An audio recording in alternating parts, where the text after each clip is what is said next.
the line between being a writer and being a builder is starting to blur. I almost feel like software could be the sort of next SEO, right? Yeah, performance-based SaaS would be incredible. It has completely reset the table for what tools are possible. And so that means that there's a lot of low-hanging fruit because we're all just figuring out our workflows, right? It's all new. Hey, welcome back to the Next Wave podcast. I'm Matt Wolf. I'm here with Nathan Lands. And today we're going to talk about the crossover of software and AI. And we're bringing on a guest expert, Dan Schipper, to talk all about it. Dan is the CEO of Every. He has all sorts of companies underneath him that he's incubated. He's an investor. He works with Sequoia. He has all sorts of knowledge in the software space. And he's going to break down his exact process for deciding what products to build and what tools he used to build them and exactly how he brings them to market. It's a great discussion. So let's just go ahead and dive right in with Dan Schipper. We're talking with Dan Schipper, the CEO of Every. Thanks so much for joining us today, Dan. How you doing? I'm doing great. Thanks so much for having me. Yeah, so I'm excited to really dig in with you and what you're doing over at your various companies that you're working on. Let's go ahead and lay the groundwork. Tell us a little bit about your company and what you're building and what is Every. Yeah, that's a good question. That has evolved significantly. We've been around for 5 years, so it's evolved significantly over time. The way that I talk about what we do right now is I call us a multimodal media company. So we publish writing, we publish podcasts, we publish video, and we publish software. We do all that using AI. And we've sort of gone in that direction because I think that there's this really interesting thing happening where the line between being a writer and being a builder is starting to blur, and they're sort of moving into this overlapping Venn diagram. Now that you can write in English and turn it into code, writing is building. And also because software is so cheap to make, I think that software is becoming content. And so as a media company, what we focus on at Every is we have a daily newsletter. Every day we write a long form essay about what comes next in tech. We've got about 10 regular writers who do that. I write every Friday a column called Chain of Thought on the sort of intersection between AI, creativity, psychology, philosophy, all that kind of stuff. And our job is to sort of explore the future, and the best way to do that, in my opinion, is always to be using new tools and experimenting with things and building things and all that kind of stuff. And what we found is that when we experiment with something, if we release it to the audience, people love it. It makes the writing better. And sometimes those experiments become real products and should be real products. And so what we've done is then made them into real actual products that we often start by using them internally, and then we'll publish them to the audience, and then we bundle them into the subscription. So you pay one price and you get access to all of our content and all of the software that we make. And we've done 4 incubations so far. The most recent one, which we just launched about 3 or 4 weeks ago, right before Christmas, is called Cora. And it manages your inbox with AI. So basically what happens is as emails come in, it decides if you need to respond to them. If you do need to respond to them, if they're from a human, it makes it to your inbox and you see it immediately. And if not, it automatically archives it. And then twice a day, you get a beautiful brief that summarizes all the things you need to know about what's going on in your inbox, but you don't need to actually do anything with. And it just saves a ton of time because 80 to 90% of your emails are like that. And we have a bunch of other products that are sort of in that vein for different parts of your work life. And yeah, that's the basics of Every. And that was Cora, C-O-R-A? C-O-R-A, yeah. Okay, cool. Yeah, and it's been going really well. We've got 10,000 people on the wait list. We're taking off 20 people a day and just sort of starting to ramp it up. I'm on the wait list, so I can't really talk about it. I haven't tried it. I'll get you off the wait list. You should have told me. I know a guy. Cool. That's fascinating thing about writing. Did you say writing is becoming software? Is that what you said? Something like writing that? is building and software is content. Yeah. Okay. Yeah, because I've been noticing it too. Because as part of doing this podcast, I've been trying to get more hands-on with AI. I actually started building some stuff. So recently, I started using all the different AI tools to kind of develop a game prototype just for fun. Maybe it becomes a real thing. I don't know. But I have been noticing it is fascinating that I am now talking with AI and kind of writing my game design document with AI using my voice. Using something like Whisperflow, chatting with it, having it update the document. And then I feed that document back into O1 Pro when I'm coding on it. And it's just amazing that like, yeah, that conversation I'm having with AI then informs the actual code and software that is created. That's never existed before. That kind Isn't of thing. that It's so amazing. cool? And like, so Yeah. you can code while you're walking around and just like, record Right. into your voice note. Like Kieran, he is our GM of Quora, and he built Quora. Like that's how he started the first Quora MVP. He built that in a single night, and he did it by going to take a walk, and he just like recorded himself being like, "This is how I want the app to work," and he threw it into O1, and just like, it's awesome. I think like It's so cool. there is a big difference between that, like you can build a prototype and then actual like production grade software. But even the production grade software is super, super, it's just changed what you can do and how fast you can do it. And it's really, really fun. Yeah. I really like what you said there. So writing is building. That makes sense to me, right? Like everything is kind of becoming prompting to get what you want, right? If you want to write software, you prompt it, the software can come into existence. I mean, even now, like we're talking about, you can even speak it into existence and then it actually becomes software. Can you speak more to the software is content? What do you mean by that? Software is much cheaper to make now. And one of the things we found is that if we release a little experiment as a piece of software, like all of the experiments we run are much better at attracting audience and emails than like any given essay or YouTube video or whatever, because it's this totally new format of thing, right? And so like in the same way that, on Instagram, you can take pictures, and TikTok, you can take videos, and YouTube, you can take videos. And those are different from like Hollywood films, but they're still videos. I think that we've been living in the world of like software is sort of like a Hollywood movie. Like you need a lot of money and time to make it. And it's, and now like with all these tools, it's expanding beyond people who are professional developers, and anyone can make a little prototype. And that switch is sort of like anyone can kind of like write a blog post. Anyone can like, do a tweet. It's going to be the same thing. I don't think that there aren't really platforms yet for this, but I think there's going to be like a YouTube of software development. Maybe like Replit is that to some degree. And it's not for professional coders. It's for like people who just grew up prompting. And that's happening right now. This is something we've actually talked about on the show in the past too, is like, I almost feel like software could be the sort of next SEO, right? Because I feel like just writing blog posts and writing content it's so easy now. Like anybody can do it because of tools like Claude and ChatGPT and Gemini and everything that's available out there. I think the value of sort of written content is starting to go down. And when it comes to SEO, right, one of the goals of SEO is to bring somebody to your site and keep them on your site as long as possible. It almost feels to me like really good software that people find value in will be the new thing that keeps them around longer on your platform and help your site rank better and help you actually grow your business a little more. I'm curious if you have the same thoughts or if you would disagree with that. I think like, well, for one, like I love words, and I think the written word is always going to be super, super valuable. I do think there's something to what you're saying, which is that to some degree, a lot of the content that is probably better served by a ChatGPT, it's like, okay, like how do I ask for a raise? It's like there's zillions of those SEO articles, and like that's much better from ChatGPT, especially like the more generic stuff. I still think that like for us, like for example, like the audience that we have wants to hear from me and wants to hear from other writers that they know, and are not looking for like a generic fact or a generic process. And that's a sort of different thing. That's definitely a smaller audience, but it's still like, I think incredibly like important and valuable. I think on the tools front, you may actually see some of the same commoditization, because like you don't need to go use a SaaS tool when like Artifacts just like spins up a little UI for you, and you can just like do whatever.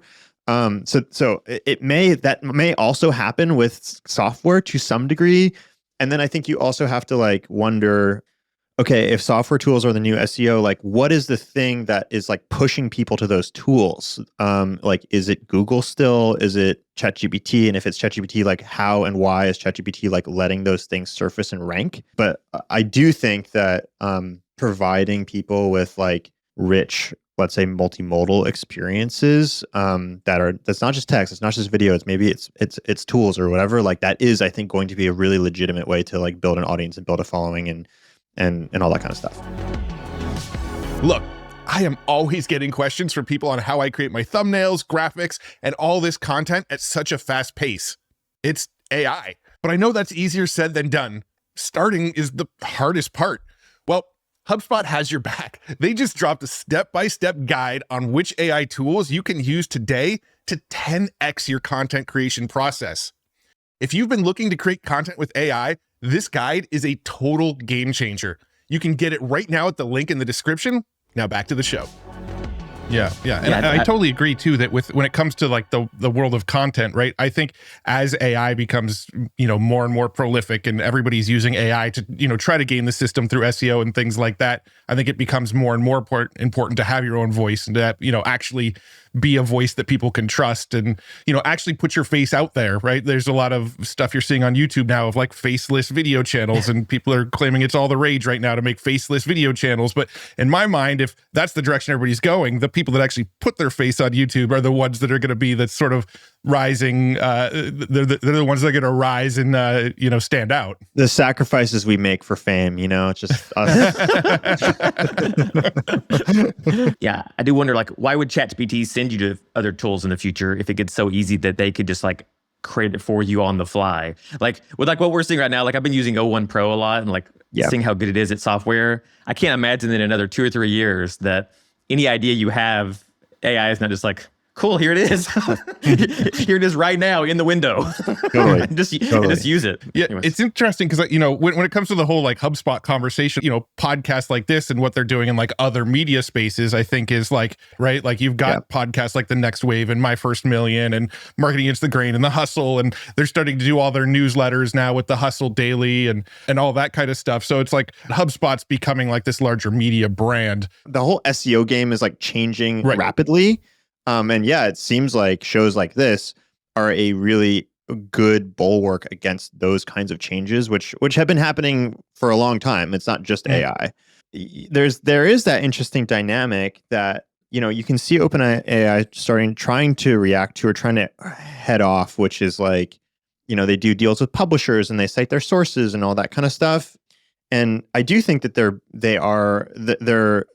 they would like to keep a vibrant ecosystem and have partners and all that kind of stuff. And I also think you can see with Google's example that like over time the pressure is to keep people on the platform longer and add more ads or like do the like instant answers or whatever. And I think AI broad use case, general purpose AI consumer apps are going to have that same pressure. Like maybe it's not now, but in like 20 years, like when Sam Altman is like, on his island somewhere and like there's another CEO, that's what they're going to have to do.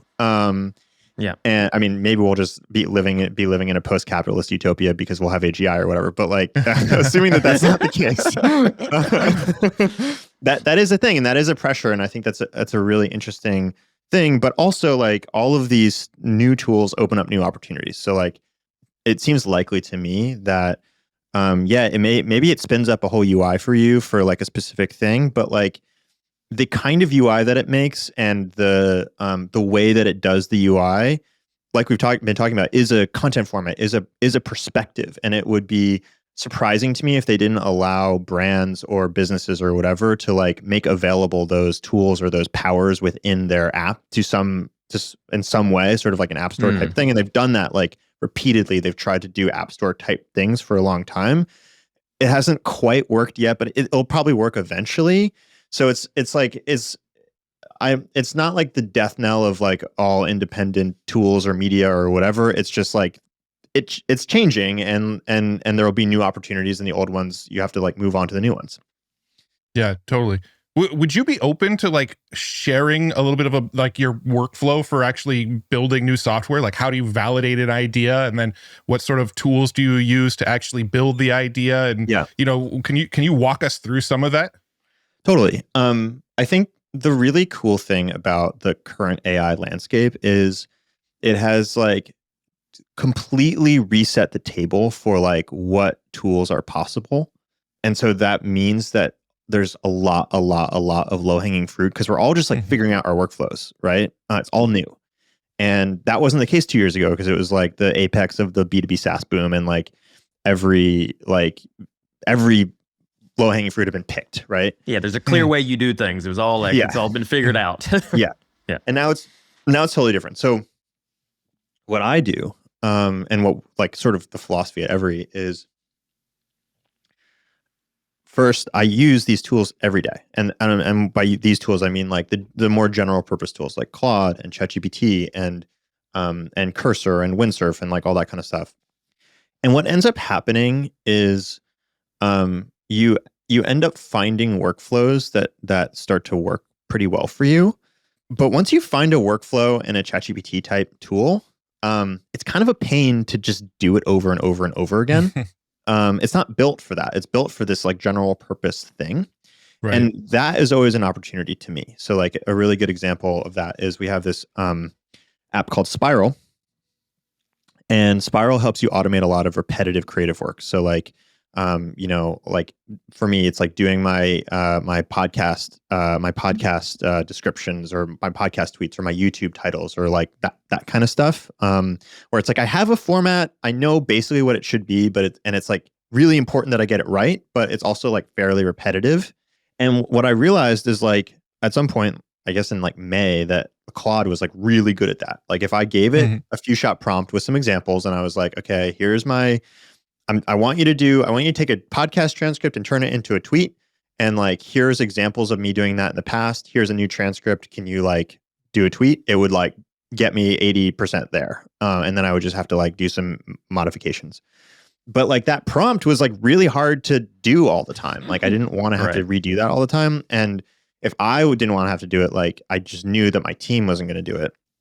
And so I just spent like 2 days basically making an app called Spiral where you make a spiral. You say like, I want to turn podcast transcripts into tweets. You feed it some examples, and then you have like a shareable widget that you can like any time thereafter, like generate more and more and more tweets without having to like reprompt anything. And that's going really well. We have a full-time GM for that on that product. His name is Danny. He's really talented. We have almost 10,000 users for it. And it's growing really well. And that's an example of like you find this like this use case in the general purpose tool, and then you can like unbundle it into like its own app. And the way that I do that is, I mean, it's sort of I think the way Nathan you mentioned earlier is like I use Cursor or Windsurf. I kind of go back and forth between the two. They have these like really, really good agentic building environments now where you just type in a chat and it's like it just goes off and does stuff, and then it's like it's made like 5 files, and it's like I have no idea how it all works, but it's fine. Sometimes it's fine. Well, quick question: do you actually know how to code yourself, or are you letting AI write all the code? Okay, you do know how to code. I do know how to code, but I am letting AI write all the code because I'm very lazy. Yeah, but at least you're able to do a little bit of extra troubleshooting if the AI doesn't figure it all out for you. Yeah. Okay. And so, and like, you know, what's really nice is like O1 and O1 Pro, like sometimes these tools still like, cause they are still on Cloud Sonnet, cause like the O series models don't have tool use, and all the agent stuff uses tools. Honestly, when O1 or maybe O3 has tool use, which I think is coming very, very soon, it's going to completely change everything again. But I'll start in O1 or O1 Pro. I'll say, make the plan. I'd paste the plan into Cursor. Cursor will do stuff. Then it will get stuck and have a bug. And then I'll just paste it back into O1 and then paste it back. And then every once in a while, I'm bored of copy pasting. Like when I figure out how this actually works. But also for me, like to be really clear, like my job right now is I'm mostly prototyping new things, and writing about them, and then sometimes they become products. But once they're actual products, we have actual engineers who like actually are like in the code a lot.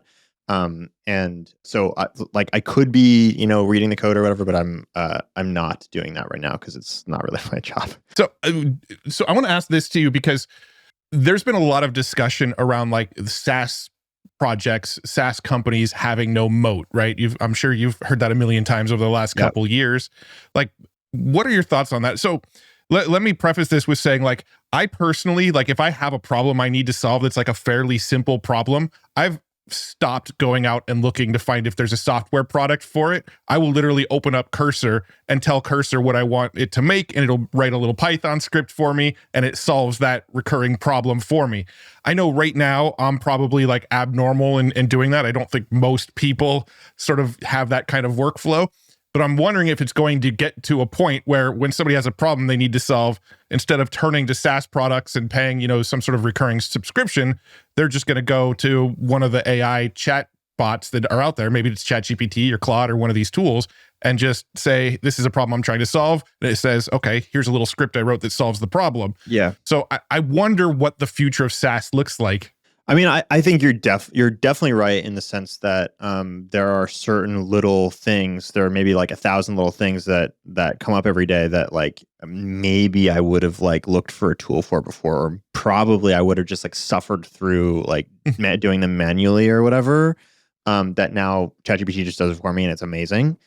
But I think there's also a big difference between that and like a fully featured like SaaS app, which like for a power workflow, which I just think that things that are more specialized for those kinds of users are going to win, even when you have AI, even if you theoretically have AGI, and that there are room for those kinds of tools, whether they look like traditional B2B SaaS or whether they look a little bit more like an AI native version of that, whatever that looks like. I think it's going to be more like that. And I think there's also a really interesting question about like how much SaaS is actually the right business model.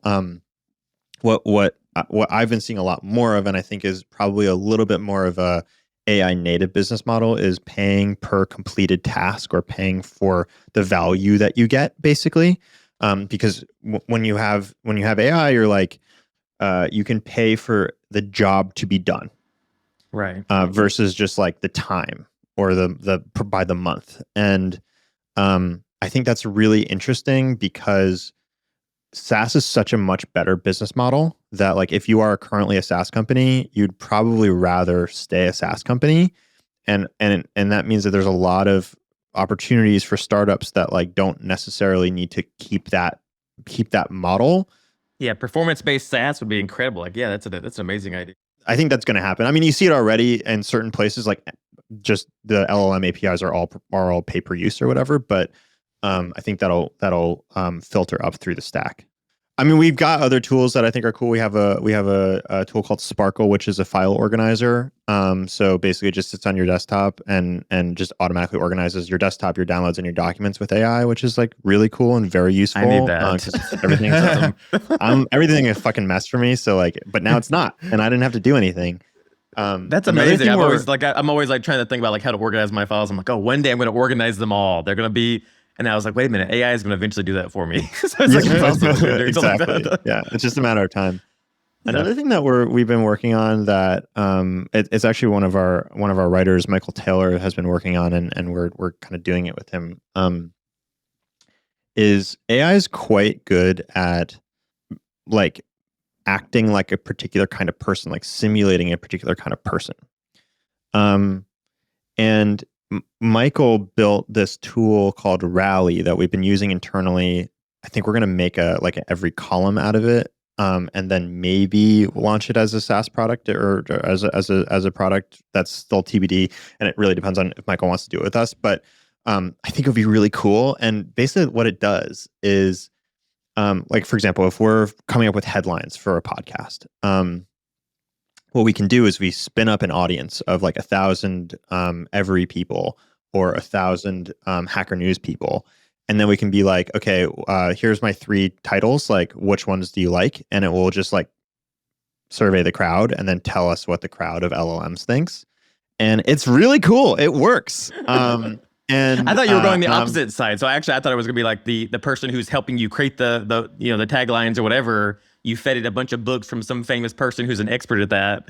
But you're doing the opposite, like the audience side. That's yeah, exactly. So it's sort of like wisdom of the crowds, like ask the audience type stuff, which like right now, you have to you just have to try stuff, or you have to do A/B testing, and it takes a long time. You need a big audience or whatever. And if you use this, you don't have to. And I think it's very early and it remains to be seen, but like I feel quite confident that the results will align to some degree with like what you would actually find out in the world, and that's really fucking cool.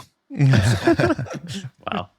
Interesting. So I actually do have one other sort of little rabbit hole I do want to go down with you. So I believe you do some investing outside of Every as well, right? So you have some investments. I believe you work with Sequoia Capital as well. Is that correct? What are you looking for in investments? I'm assuming you're probably focused more on AI. I could be totally wrong. I'm just sort of guessing. But what are you looking for in investments? Like how do you find something that stands out to you?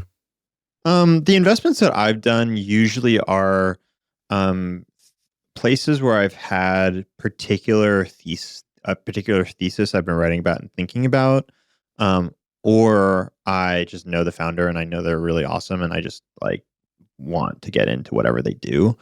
And yeah, I do invest in AI. I have found honestly that a lot of AI companies are just raising at such gigantic valuations that like I haven't actually pulled the trigger on that many deals, even if I really like the person or really like the thing they're building, because it's just like a $50 million seed round is just like crazy to me.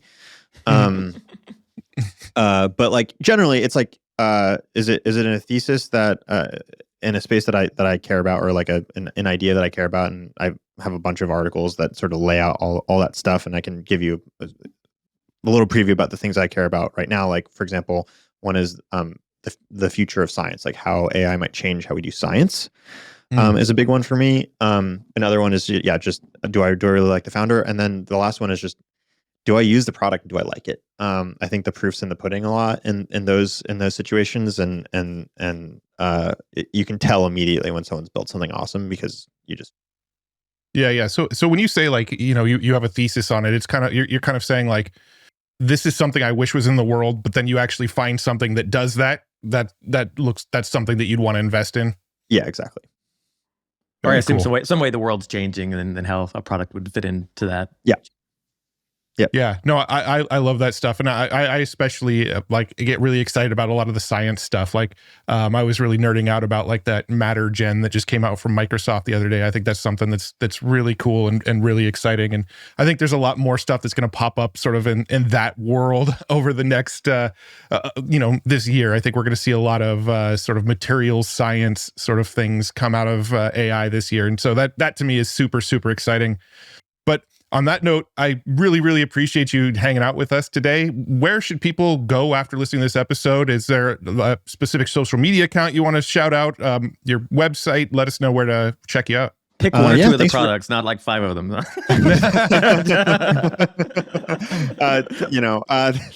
Thanks so much for having me. You can find me on X at Dan Schipper, SHIPPER. Or at Every, also on X. And then the website is every.to. You can find our newsletter. You can find all of our products, the courses we offer, all that kind of stuff. And it's been awesome chatting with you guys. Yeah, it's been awesome. Great. Yeah, thanks so much, Dan. Really, really appreciate you. And thanks everybody to listening to this episode. If you haven't already, make sure you subscribe wherever you listen to podcasts. We're also available on YouTube if you want to see our faces actually talk to each other. And thanks so much for tuning in. We'll see you in the next one.